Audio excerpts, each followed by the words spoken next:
Keberhasilan Polri mengungkap kasus kejahatan extraordinary, tercatat kejahatan kontingensi dengan crime total 782 kasus, crime clearance sebanyak 592 kasus. Kejahatan transnasional dengan crime total 40.562 dan crime clearance 34.869. Kejahatan konvensional dengan crime total 174.043 dengan crime clearance 125.816. Pengungkapan kejahatan kekayaan negara, crime total 4.018 kasus dengan crime clearance 2.530 kasus, berhasil menyelamatkan uang negara sebesar 83,33 miliar rupiah. Pengungkapan kasus kejahatan terhadap perempuan dan anak 5.637 perkara dari 7.059 perkara. Pengungkapan kasus kejahatan anak sebesar 50%, yaitu 2.483 perkara dari 4.957 perkara. Kasus TPPO sepanjang 2021 dilaporkan berjumlah 23 kasus, kejahatan siber pinjaman online, crime clearance 89 kasus, dan crime total 374 kasus, dengan nilai kerugian lebih dari 217 miliar rupiah. Peringatan virtual polis sebanyak 1042 dan lolos verifikasi 691 konten. Kejahatan narkoba, Polri berhasil menyita barang bukti berupa sabu 8,8 ton, ekstasi 606.665 butir, ganja 10,7 ton. Penyelesaian kasus narkotika sebesar 35.326 perkara dan psikotropika sebesar 1.734 perkara, serta mengamankan 599.201 pelaku dan pengedar narkoba. Keberhasilan ini menyelamatkan 3,5 miliar jiwa. Kejahatan transnasional menyelesaikan kejahatan human trafficking sebesar 70%, yakni 111 perkara dari 159 perkara.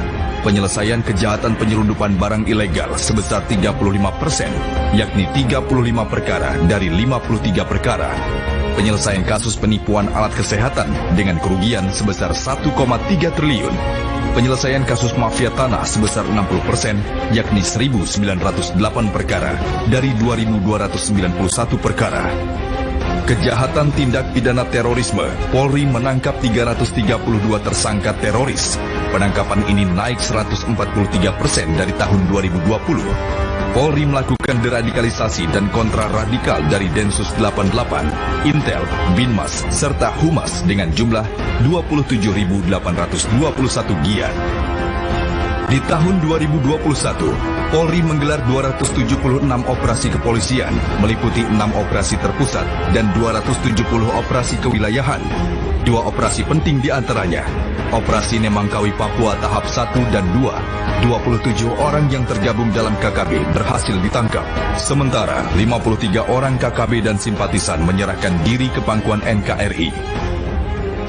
Operasi Kepolisian Madago Raya di Sulawesi Tengah yang digelar dari tahap 1 hingga 4 berhasil menangkap 7 DPO nasional. Polri terjun langsung dalam penanggulangan bencana alam di seluruh wilayah Indonesia. Polri bersama TNI dan stakeholder terkait bersama-sama menanggulangi 2.931 bencana alam di Indonesia.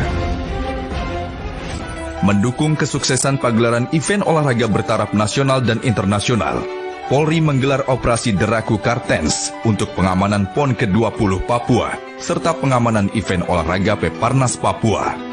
Sebanyak 21.268 personel gabungan TNI dan Polri dikerahkan untuk pengamanan event PON ke-20 Papua, dan 1.400 personel gabungan TNI dan Polri dikerahkan untuk Peparnas Papua. Di event World Superbike Mandalika, operasi pengamanan mengerahkan 3.000 personel gabungan TNI dan Polri untuk pengamanan event internasional yang digelar di sirkuit Mandalika, Lombok, NTB. Polri juga berperan dalam berbagai event negara dan internasional, di antaranya Giat Kepolisian International Association of Women Police Training Conference ke-58 di Labuan Bajo, Manggarai Barat, Nusa Tenggara Timur, Misi Perdamaian PBB Afrika Tengah FPU-K3. Fenomena kasus menonjol anggota Polri beriringan dengan kemunculan sejumlah tagar yang mengkritik kepolisian. Salah satunya memicu tagar percuma lapor polisi, tagar 1 hari 1 oknum, tagar no viral no justice. Tagar viral ini menjadi perhatian Kapolri Jenderal Polisi Listio Sigit Prabowo dan mendorong jajaran Polri melakukan evaluasi di tengah banyaknya persepsi masyarakat terhadap Polri. Ini adalah waktunya kemudian kita memperbaiki, berbenah untuk kemudian melakukan hal yang lebih baik untuk memenuhi harapan masyarakat. Divisi Humas Polri menggelar Bayangkara Mural Festival 2021 Piala Kapolri dengan tema Polri Tidak Anti Kritik dan Peran Generasi Muda untuk Berkreasi dalam menyampaikan informasi yang positif di tengah pandemi COVID-19. Kegiatan ini masih dalam semangat Hari Sumpah Pemuda dan sekaligus Hari Ulang Tahun Humas Polri ke-70. Setelah sukses menggelar Bayangkara Mural Festival, Polri kembali menggelar Lomba Orasi Unjuk Rasa 2021 Piala Kapolri, bertepatan pada peringatan Hari HAM Sedunia pada tanggal 10 Desember 2021. Sebanyak 44 mantan pegawai Komisi Pemberantasan Korupsi (KPK) resmi diangkat oleh Kapolri Jenderal Polisi Listio Sigit Prabowo sebagai PNS Polri pada Kamis 9 Desember 2021. Pelantikan ke-44 orang itu bertepatan dengan peringatan Hari Anti Korupsi Sedunia. Menurut Kapolri, dirinya yakin kehadiran para mantan pegawai KPK di lingkup Polri dapat memperkuat institusi Polri, terutama dalam pemberantasan tindak pidana korupsi. Kerja keras Polri membuahkan hasil. Kepuasan masyarakat terhadap Polri meningkat di tahun 2021. Berdasarkan hasil survei Lembaga Survei Indikator Politik Indonesia, kepercayaan publik terhadap Polri meningkat menjadi 80,2%. Angka ini merupakan yang tertinggi sejak 8 tahun terakhir. Lembaga Survei Populi Center juga mencatat kepuasan masyarakat kepada Polri mencapai 75%. Polri terus berupaya melakukan optimalisasi layanan dari seluruh Satker Polri menuju Polri yang presisi, Polri yang semakin dicintai masyarakat.